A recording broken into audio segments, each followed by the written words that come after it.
Hello guys, நீங்கள் ரொம்ப எதிர்பார்த்துட்டு இருந்தேன், நானும் எதிர்பார்த்துட்டு இருந்தேன். காஸ்மிக்கோட ஷோ டே வந்துருச்சு. இன்றைக்கி காஸ்மிக் நம்ம ஷோவில் போட போகிறோம். இதுதான் இவனுடைய ஃபஸ்ட்டு ஷோ. இவன் நல்லா பர்ஃபார்ம் பண்ணுவான், அதில் எனக்கு எந்த டவுட்டுமே இல்லை. பட் ஒன்றே இவங்கிட்ட நீங்களே பார்த்துருப்பீங்க, அனிமல் அக்ரேஷன் ஜாஸ்தி.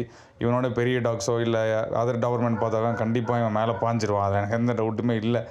பட் வீட்டுக்கிட்ட நம்ம முடிஞ்ச வரைக்கும் அவனை சோஷியலைஸ் பண்ணியிருக்கோம் ஸ்டே டாக்ஸ் கூட. ஆனால் மாடெல்லாம் பார்த்தா எனக்கு பிடிக்காது. அதே மாதிரி தான் இவனோட சின்ன ப்ரீட் கூட அவன் மிங்கிள் ஏறான், பிரச்சனை கிடையாது.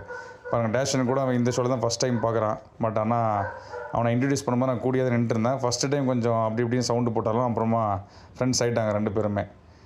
ஆனால் இவன் ஷோவில் தான் இப்போ எப்படின்னு தெரில, நம்ம எடுத்துகிட்டு போய் பார்த்தா தான் தெரியும். நானும் ரொம்ப வெயிட் பண்ணுறேன். நேற்று நம்ம ஸ்டைல் இது பார்த்துருப்பீங்க, பீகிளோட ரிங்கு. இன்றைக்கி நான் காஸ்மிக் இதை அப்லோட் பண்ண போகிறேன். பர்ஃபார்மன்ஸில் எனக்கு எந்த பயமே கிடையாது, அவன் தெறிக்க விடுவான் பர்ஃபார்மன்ஸ்லாம். அவனுக்கு கொஞ்சம் ஷைனஸ் இருக்குது, அந்த காதெல்லாம் பார்த்தீங்கன்னா அடிக்கடி கீழே போடுவான்.